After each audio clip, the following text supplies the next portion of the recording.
শ্রী সুবল ভৌমিক মহোদয়, তাছাড়া এখানে স্মৃতিচারণ করেছেন আমাদের পবিত্র বিধানসভার ডেপুটি স্পিকার মাননীয় শ্রীরাম প্রসাদ পাল মহোদয়, এখানে আমাদের প্রাক্তন পবিত্র বিধানসভার অধ্যক্ষ এবং প্রাক্তন ত্রিপুরা সরকারের মন্ত্রী শ্রী রতন চক্রবর্তী মহোদয়, এখানে মেয়র দীপক মজুমদার এবং বিধায়ক উপস্থিত আছেন। আমাদের কল্যাণীদি যিনি চিফ হুইপ আমাদের পবিত্র বিধানসভা, আমি জানি উনি ইমোশনাল হবেন এবং ইমোশনালি উনি অনেক কিছু বলেছেন, বলার বেশ খানিকটা সময়ও নিয়েছেন, কিন্তু স্মৃতিচারণে এইরকমই হয়, যার ভিতরে সম্পর্ক এরকম একটা সম্পর্ক। ওনার কথা আমরা শুনলাম। এখানে আমাদের ত্রিপুরা সরকারের মাননীয় মন্ত্রী শ্রী কিশোর বর্মন, মাননীয় মন্ত্রী শ্রী টিঙ্কু রায় মহোদয়, মাননীয় মন্ত্রী শ্রী সুশান্ত চৌধুরী মহোদয় এবং এখানে অন্যান্য সম্মানিত বিধায়ক বিধায়িকাগণ, যিনি সঞ্চালিকার ভূমিকায় আছেন, ত্রিপুরা প্রদেশ বিজেপির সহসভাপতি শ্রীমতী পাপিয়া দত্ত এবং এখানে সহসভাপতি আমাদের তাপসবাবু এখানে আছেন, তাপস ভট্টাচার্য, বিজেপির অন্যান্য যারা বিভিন্ন স্তরের পদাধিকারীগণ আছেন, নির্বাচিত প্রতিনিধিগণ এবং মন্ডল জেলার যারা এখানে পদাধিকারীগণ আছেন, কার্যকর্তাগণ এবং অন্যান্য যারা বিশিষ্ট ব্যক্তিরা এখানে উপস্থিত হয়েছেন এবং আমার প্রিয় সাংবাদিক বন্ধুরা,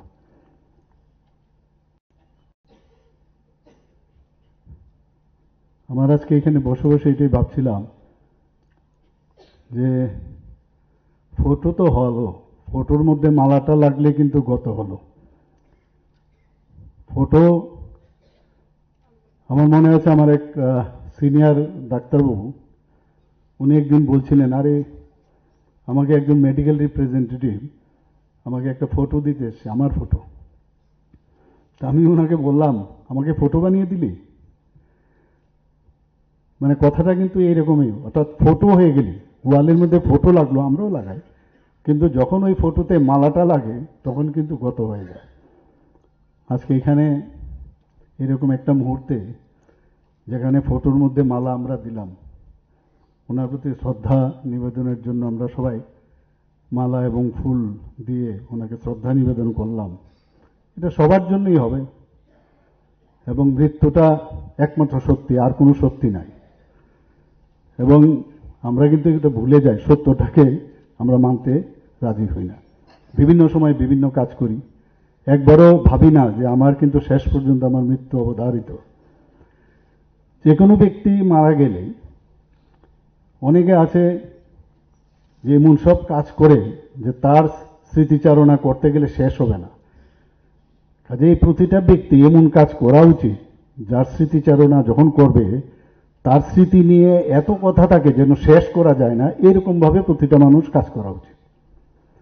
অনেকে খুঁজতে হয়, কারো স্মৃতিচারণাতে আসতে গেলে খুঁজতে হয় কি ওর ভালোটা কটা আছে। তো এইরকম যে একজন ব্যক্তি আমরা দেখতে পাই যে বিশ্ববন্ধু, পৃথিবীর বন্ধু, সারা বিশ্বের বন্ধু, আমাদের প্রয়াত স্পিকার বিশ্ববন্ধু সেন। আমি যখন 1971-এ এমবিবি কলেজে আমি পড়াশোনা করতাম, তখন আমি সায়েন্স নিয়ে পড়তাম, ও আর্টস বা কমার্স এরকম কিছু একটা জায়গায় পড়তাম। প্রায় পরিচয় কথাবার্তা হতো। এর আগেও ধর্মনগরে যখনই আমি যেতাম বিভিন্ন কাজে, আমাদের ফ্যামিলিয়াল ওইখানে বিজনেস আছে, তো যেতাম যখন, মানে ওর সাথে একটা সবসময় একটা বার্তালাপ ছিল। জানতাম ওখানে ওদের একটা দোকান আছে, হোটেল আছে যেটা বলা হলো, তো মাঝে মাঝে ওর সাথে গিয়ে দেখাও হতো একবার, বাস এতটুকুই।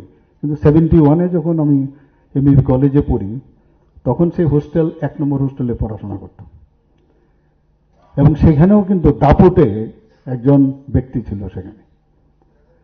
এবং আমরা কি করি সাধারণ মানুষ, আমরা চাই, কারণ এই সমাজে প্রায় কিছু ব্যক্তি আছে যারা সাপোর্ট সিস্টেম হিসেবে কাজ করে, আর মানুষ, সাধারণ মানুষ, আমাদের মতো সাধারণ মানুষ এই সাপোর্ট সিস্টেমের জন্য কিন্তু খুঁজতে থাকে যে কার কাছে সাপোর্ট, কোন একটা বিপদ আপদ ইত্যাদি একটা ভালো জিনিস।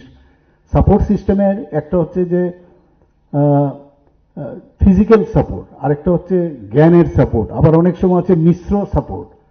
তো সব মিলিয়ে টিলিয়ে, আর তৎকালীন সময়ে 70-71 সনের যে অবস্থা ছিল, আমি জানি না এখানের অনেকের অভিজ্ঞতা, রতনদার তো আছেই, বলে উপায় নেই, রতনদাই ওনাকে নিয়ে এসছেন বলছিলেন এই পলিটিক্সে। তো ওই জায়গায় দাঁড়িয়ে আমরা চাই শান্তিতে থাকা, মানুষের মানে সাধারণ মানুষের যেটা, যে আমরা শান্তিতে থাকি। তো অশান্তির থেকে বাঁচার জন্য ওই সময়ের যে অবস্থা ছিল, খুন সন্ত্রাস বোমাবাজি ইত্যাদি, কলেজে তো পড়াশোনার অবস্থাই ছিল না। তো এর জন্য ও যখন মানে ওই 1 নম্বর হোস্টেলের নেতা হিসেবে কিন্তু সেখানে ছিল সে, তো এই কারণে একটু বন্ধুত্বও ছিল। তো সেই রকম পরবর্তী সময়ে আমরা সবাই জানি যে যখন আমাকে ওই পার্টিতে আমি যোগদান দিলাম, আর একটু অ্যান্টি কমিউনিস্ট তো বরাবরই ছিলাম।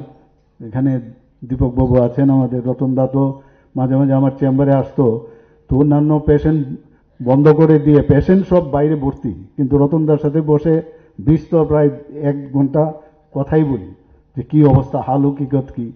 আর দীপকবাবুর সাথে আর সুবলের কথা তো বলে লাভই নেই। তো দীপকের সাথে মাঝে মাঝে স্কুটার দিয়ে দাঁড়িয়ে দেখতাম কি অবস্থা, কি চলছে, ওরাই তো আমাদের নেতা ছিল তখন। আমি জিজ্ঞেস করতাম কি অবস্থা, হাল হকিকত কি, কবে সিপিএমকে হঠাবো, এইসব। তো এইসব ইতিহাস, তো যেটা সুবলবাবু বলার চেষ্টা করেছেন যে সমাজের সাথে সবসময় থাকতাম, ডাইরেক্ট পলিটিক্স না করলেও প্রায় পলিটিক্সের সাথে সবসময় যোগাযোগ ছিল, অনেক হেল্প সাহায্য আমার তরফ থেকে যা যা দরকার সেটা করতাম, ওরা জানে, সবই জানে। তো সেই জায়গায় দাঁড়িয়ে আজকে যখন ভারতীয় জনতা পার্টিতে আমি যোগ দেই, তখন আমাকে পণ্ডিত দীনদয়ালজির জন্মশতবার্ষিকী উপলক্ষে আমাকে ভাইস প্রেসিডেন্ট করা হয়, এবং প্রেসিডেন্ট করা হয় নীলমণি দেব মহোদয়কে। আমি গাড়িতে করে আমি যেতাম, আমার একটা আস্থা ছিল, ধর্মনগরে আমার দেওয়া হয়েছিল ডিউটি। আমি দেখতাম মানে ও তখন এমএলএ, অলরেডি এমএলএ সেখানে, তো আমি ওর পাশেই বসতাম। ও নিজেও পরিচয় দিত আমার বন্ধুবর। আর আগরতলা থেকে যখনই আমরা বাইরে যাই, ওই সব জায়গার জনপ্রতিনিধি হোক বা যে কোনো লিডারই হোক, একটা বিশেষ কিন্তু ধরে নেয়। যেমন আমরা দিল্লি থেকে কেউ আসে, আমরা ধরে নিই he or she is representative of the higher authority. Exactly same আমাদের আগরতলা থেকে যখন এই ধর্মনগর আমরা যাই, তখন মনে হয় যে he is the ambassador of our party. তো সেইভাবে সম্মান দেওয়া, এবং সেখানে কি বিষয়ে আসলাম, পরবর্তী সময় বিষয় মানে একা একা আমি যেতাম, ট্রেনে করে একা একা গেছি আমি বহুবার, এবং সেখানে পৃষ্ঠা প্রমুখ ইনচার্জের সময় আমি বহুবার গেছি। আমি দেখেছি গুরুত্ব সহকারে ও বসত এবং কথা শুনত, এবং বিভিন্ন জায়গায়, এক জায়গায় যাব আরেকটা জায়গায় যেতে হবে, সে কিন্তু অ্যাকম্পানিও করত। এরকম একটা ব্যক্তিত্ব ছিল। আর মানে পরবর্তী সময়ে যখন আমি মুখ্যমন্ত্রী হই, তখন তো সে তো অলরেডি উপমুখ্যমন্ত্রী ছিলই, পরবর্তী সময়ে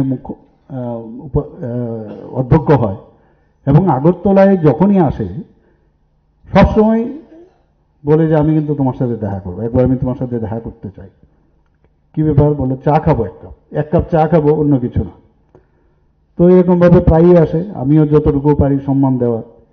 মাঝে মাঝে এখানে কল্যাণীদি বলেছেন যে মাঝে মাঝে অনেক খবরাখবর আসে যে এই হয়েছে সেই হয়েছে, আমি একটু ফোন করি ওকে, আরে কি এটা কি করছো নাকি তুমি, বলে ওকে ওকে আর বলতে হবে না, আমি বুঝে গেছি।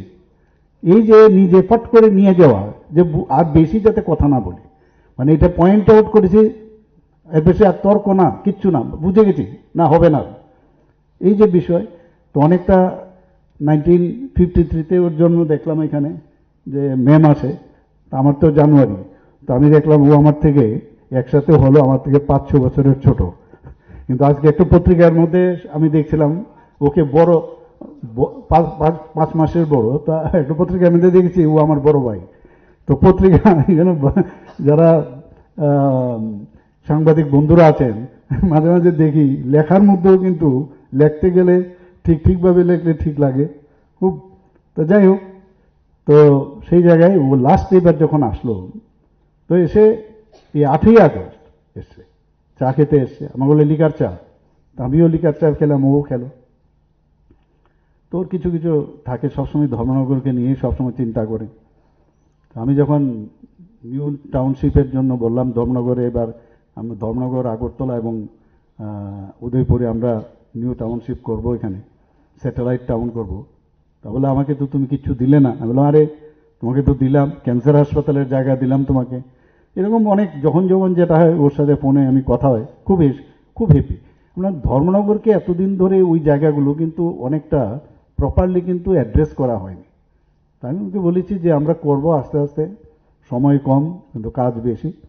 এবং ব্রিজটার বিষয়ে বলেছে, আমি সেদিনও কথা বলেছি, ব্রিজ মানে যাতে ওই যে এন্ট্রি যখন আমরা নেই সেই ব্রিজটা কিন্তু এতটা ভালো না, তো সেই বিষয়ে কথা বলেছে। তো 8 তারিখ যখন উনি আসলেন, 8 তারিখ আসার পর আমি যখন বেরোবে তখন আমি বলছি তোমার শরীর ঠিক আছে তো? বলে একদম ফাইন, নো প্রবলেম। তো বলার স্টাইল আপনারা সবাই জানেন।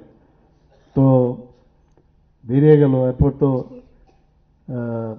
উনি একটুদয় কোনো জায়গায় একটা কার্যক্রম ছিল, সেখানে গাছ লাগানোর একটা, বৃক্ষরোপণের একটা কার্যক্রম ছিল, আমি দেখেছি সেটা। পরবর্তী সময় হঠাৎ করে খবর এলো, আমি একটা যেটা বলেছেন প্রোগ্রাম একটা আছে, সেই প্রোগ্রামে আমি ছিলাম, হঠাৎ করে খবর আসলো, আমি কথা বললাম। কিন্তু বক্তব্য দিতে দিতে এমন সময় এই খবরটা, আমি ঠিক এই জায়গায় কিন্তু ফোনটা ধরলাম ওর। আমি ভাবছি কখন প্রোগ্রামটা শেষ হবে, সাথে সাথে টিএমসিতে গেলাম।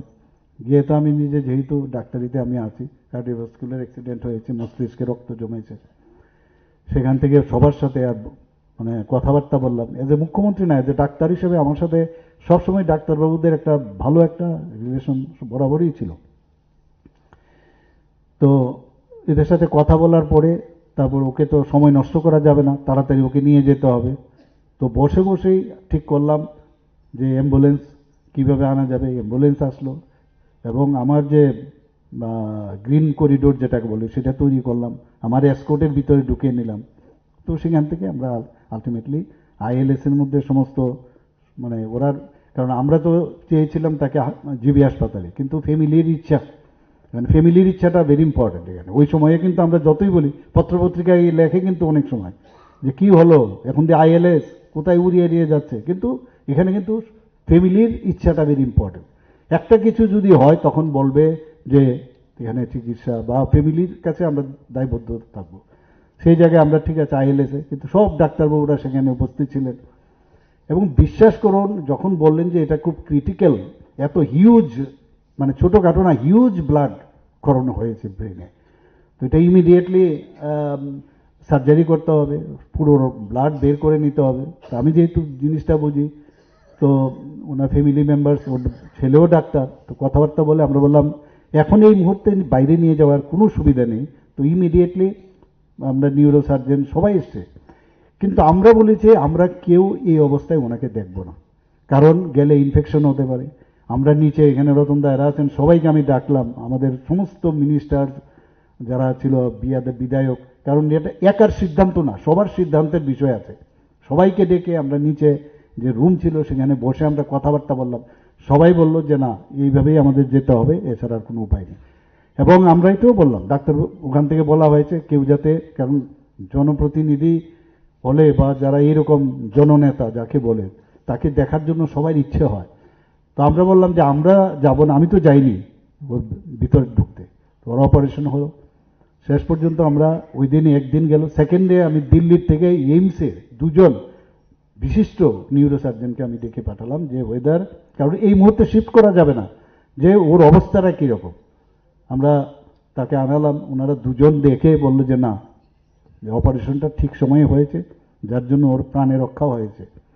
তারপর কিন্তু আমরা কিন্তু আর টাইম টু টাইম আমি সমস্ত আমাদের কলিগ যারা আছেন, আমাদের ক্যাবিনেট মিনিস্টার থেকে আরম্ভ করে রাজীববাবু আছেন, সবাইকে কিন্তু টাইম টু টাইম ডেকে কথা বলেছি, এই হচ্ছে এই হচ্ছে এই হচ্ছে, এবং একটা বুলেটিনও দিতে হয় এই মুহূর্তে কি হচ্ছে না না হচ্ছে। এবং দেখলাম যে মানে পুরো ওনার বিধানসভা না, সমস্ত জায়গা থেকে প্রচুর মানুষ পুরো হসপিটাল এসে উপস্থিত হয়েছে। আমরা বললাম আমরা নিজেরা যেহেতু যাইনি, তোমরাও যাবে না, বাইরের থেকে প্রার্থনা করো কি হয়। তারপর তো ওনার আবার ফ্যামিলিরা বলছেন না আমরা বাইরে নিয়ে যাব, তো একটা রিস্ক, কিন্তু বিরাট রিস্ক। আমরা ভেবেছিলাম এটা সেটেল করলে তারপরে যদি নিয়ে যাওয়া যায়। যেহেতু ওনার ছেলে মেয়ে বলছে বারবার, খুব প্রেশার দিচ্ছিল, আবার সবার সাথে কথা বললাম, বলার পরে এয়ার অ্যাম্বুলেন্সের ব্যবস্থা করা, এভরিথিং উই হ্যাভ ডান, যাতে কোনো অবস্থায় টাকা পয়সার সমস্যা না হয়। আমি বলেছি যে আমি মানে আমাদের হয়ে, সবার হয়ে আমি এটা নিচ্ছি, কোনো সমস্যা নেই, তোমরা এয়ার অ্যাম্বুলেন্স রেডি করো। সেভাবে পাঠালাম, ওখানেও কথা বললাম কোথায় কখন নামবে, কোন হসপিটালে যাবে, সব করিডোর কিন্তু সেইভাবে তৈরি করা হলো। এবং আপনারা সবাই জানেন যে ওখানে যাওয়ার পরে আবার খবর আসলো টাইম টু টাইম। এবং যে ডাক্তারবাবু অপারেশন করেছেন উনি কিন্তু আগরতলা এসেছিলেন একটা সেমিনারে অ্যাটেন্ড করতে। উনি আবার আমার সাথে দেখা করে গেলেন। আমি ওনাকে জিজ্ঞেস করলাম যে কি অবস্থা, তো বললে এই অবস্থা, এই করতে হবে, আমাদের কিছুদিন তো সময় নেবে। টাইম টু টাইম কথা বলি, ওনার ছেলের সাথে কথা বলি, অনেক সময় অনেক সমস্যার বিষয়ে বলেন, এটা আর্থিকভাবেই হোক বা লজিস্টিক সাপোর্টই বলুক, সেটা কিন্তু টাইম টু টাইম আমরা করে দিয়েছি। মানে যা করার আমাদের একটা সরকারের তরফ থেকে আমরা সেটা কিন্তু করেছি। এবং আমাদের যে অপারেশন যেটা হয়েছিল সেটা কিন্তু এখানে কিন্তু একদম 100% বেটার হয়েছে, সেটা এইমসের যারা এসছেন ডাক্তারবাবুরা সেটা কিন্তু ওনারা বলেছেন। এবং আমরা এই যে 139 দিন থেকে 40 দিনের, এটা পুরো 139 to 40 days জীবন যুদ্ধে উনি কিন্তু শেষ পর্যন্ত পরাজিত হলেন। একে তো সবসময় জীবন যুদ্ধ নিয়ে ওনার সবসময় ওনার যে ইতিহাস আমরা শুনি, যেভাবে মানে কমিউনিস্টদের বিরুদ্ধে উনি প্রতিরোধ এবং প্রতিবাদ করেছেন, সেটা ইতিহাস সবাই জানে। এবং আমাদের কাছে অত্যন্ত ভালো লাগতো যে এইরকম একটা যিনি নাটকের সংস্কৃতি ব্যক্তিত্ব, নাটকের সাথে জড়িত, যাত্রার সাথে জড়িত, নিজে কবি হিসাবে একদম বিখ্যাত কবি হিসাবে এত সুন্দর সুন্দর এই যে সৃষ্টি, এবং যেটা আমার এখানে মুখ্য সচেতক বলেছেন যে ঘরের ভিতরে, আমি একদিন রুমের মধ্যে গেলাম, রবীন্দ্রসঙ্গীত শুনতেন, প্রতিটা শব্দ বোঝার চেষ্টা, অনেক কিছু শেখার আছে। আমরা কিন্তু কানে কমও শুনি, আবার দেখিও কম, আর না শুনে আমরা মানে অনেক কিছু বলি, আবার দেখেও না দেখে অনেক কিছু বলি। তো এইসব ব্যক্তি বুঝেন, দেখেন, এবং এটাকে হৃদয়ঙ্গম করার কারণেই কিন্তু শ্রেষ্ঠত্বের একটা অধিকার হয়েছে। মাঝে মাঝে আমি দেখতাম যে বিধানসভার মধ্যে, একবার মনে আছে, আমি তো নতুন নতুন মানে বিধায়ক প্লাস মন্ত্রী, মুখ্যমন্ত্রী, তো একবার লাস্ট যখন আমি বক্তব্য রাখলাম, যে যতগুলো মানে বিরোধীরা যতগুলো কোশ্চেন জিজ্ঞেস করেছে, আমি লাস্ট দিন সমস্ত যে ওদের উত্তরগুলো কিন্তু আমি দিয়েছি, প্রতিটা জিনিস উত্তর দেওয়ার সুবাদে উনি কিন্তু সেখানে একদম মানে ওপেনলি বলেছেন যে ত্রিপুরার বিধানসভার ইতিহাসে আমি জানি না, বলে আমি তো এতদিন ধরে আছি, কেউ এইভাবে এত রেসপেক্ট, যে যারা মানে বিরোধী প্রতিটা প্রশ্নের উনি উত্তর দিয়েছেন, একমাত্র এই মুখ্যমন্ত্রীকে আমি দেখলাম। এই যে বিষয় মানে কিন্তু উনি উৎসাহ প্রদান করলেন, কিন্তু তো আমার মধ্যে আরো কাজ করার একটা ইচ্ছে প্রকাশ হলো যে বা আমাকে তো উনি কমপ্লিমেন্টারি দিলেন, কমপ্লিমেন্ট করলেন, সেটা একটা সাংঘাতিক বিষয়। 4 বারের মুখ্যমন্ত্রী আমরা সবাই জানি, যে 2008, 13 এবং 28 এবং আমাদের 18 এবং আমাদের 23-এ।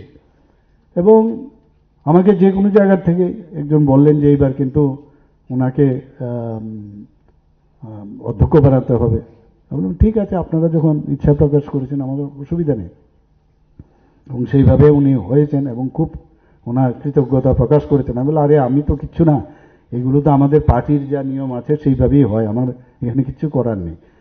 তো সত্যি আজকে মানে ওনাকে হারিয়ে শুধু বন্ধুকে আমি হারাইনি, আমার মনে হয় যে ত্রিপুরার মানুষ সত্যিকারের অর্থে একজন ভালো জননেতা এবং মানুষের সাথে যুক্ত এবং এইরকম একটা সাংস্কৃতিক ব্যক্তিত্ব আমরা কিন্তু হারিয়েছি।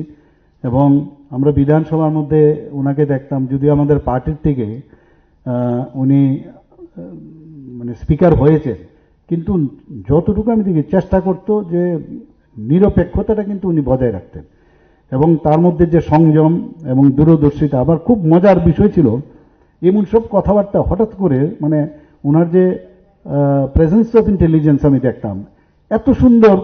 যে কোনো একটা প্রশ্ন করলো উনি, একটু দাঁড়ান দাঁড়ান আমার একটা প্রশ্ন আছে, আমাকে একদিন বললেন, মানে এইরকম আমাদের দলের হয়েও এমনভাবে এত সুন্দরভাবে সাজিয়ে কথাটা বললেন।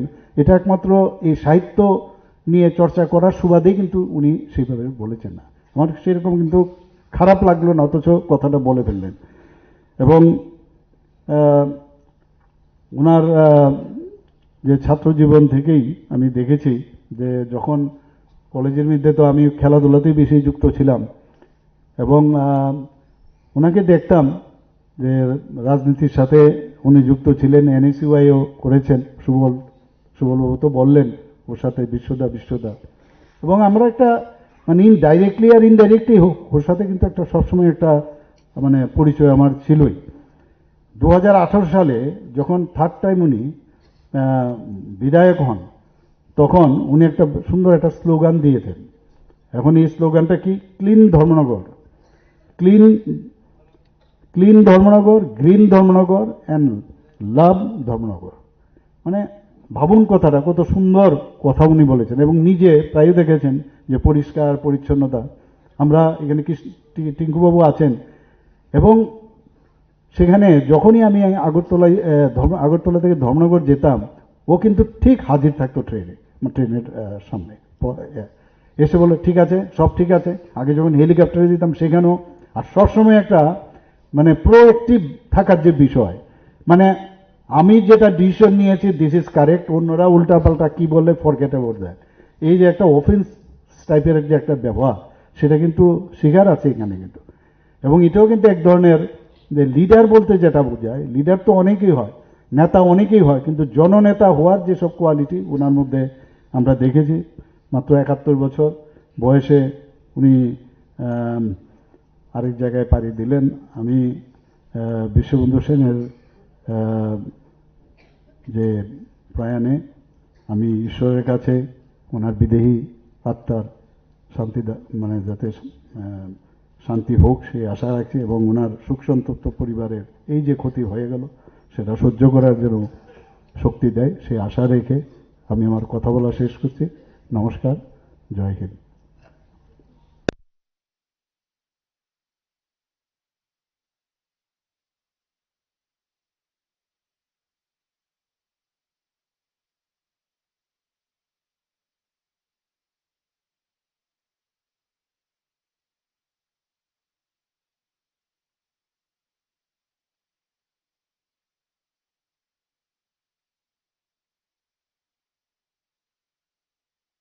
এখানে প্রারম্ভিক যিনি এখানে বক্তব্য রেখেছেন আমাদের ত্রিপুরা প্রদেশ বিজেপির সহসভাপতি শ্রী সুবল ভৌমিক মহোদয়, তাছাড়া এখানে যিনি স্মৃতিচারণ করেছেন আমাদের পবিত্র বিধানসভার ডেপুটি স্পিকার মাননীয় শ্রী রামপ্রসাদ পাল মহোদয়, এখানে আমাদের প্রাক্তন পবিত্র বিধানসভার অধ্যক্ষ এবং প্রাক্তন ত্রিপুরা সরকারের মন্ত্রী শ্রী রতন চক্রবর্তী মহোদয়, এখানে মেয়র দীপক মজুমদার এবং বিধায়ক উপস্থিত আছেন। আমাদের কল্যাণীদি যিনি চিফ হুইপ আমাদের পবিত্র বিধানসভা,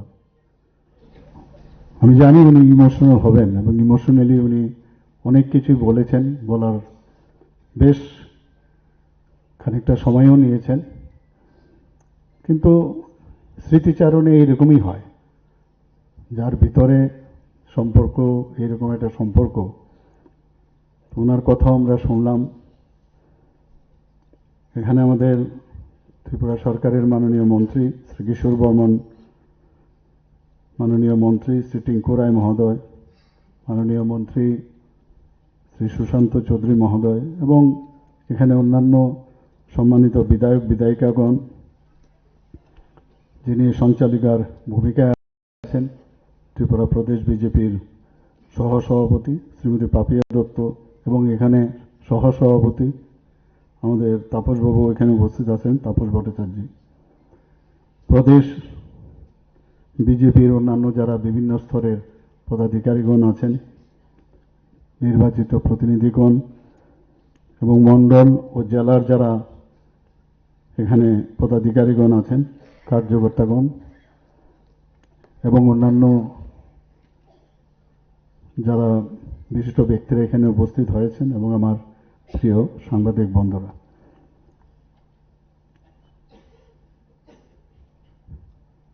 আমার আজকে এখানে বসে বসে এটাই ভাবছিলাম যে ফটো তো হলো, ফটোর মধ্যে মালাটা লাগলে কিন্তু গত হলো। ফটো আমার মনে আছে আমার এক সিনিয়র ডাক্তারবাবু উনি একদিন বলছিলেন, আরে আমাকে একজন মেডিকেল রিপ্রেজেন্টেটিভ আমাকে একটা ফটো দিতে এসছে, আমার ফটো। তা আমি ওনাকে বললাম, আমাকে ফটো বানিয়ে দিলি? মানে কথাটা কিন্তু এইরকমই, অর্থাৎ ফটো হয়ে গেলি, ওয়ালের মধ্যে ফটো লাগলো, আমরাও লাগাই, কিন্তু যখন ওই ফটোতে মালাটা লাগে তখন কিন্তু গত হয়ে যায়। আজকে এখানে এরকম একটা মুহূর্তে যেখানে ফটোর মধ্যে মালা আমরা দিলাম, ওনার প্রতি শ্রদ্ধা নিবেদনের জন্য আমরা সবাই মালা এবং ফুল দিয়ে ওনাকে শ্রদ্ধা নিবেদন করলাম।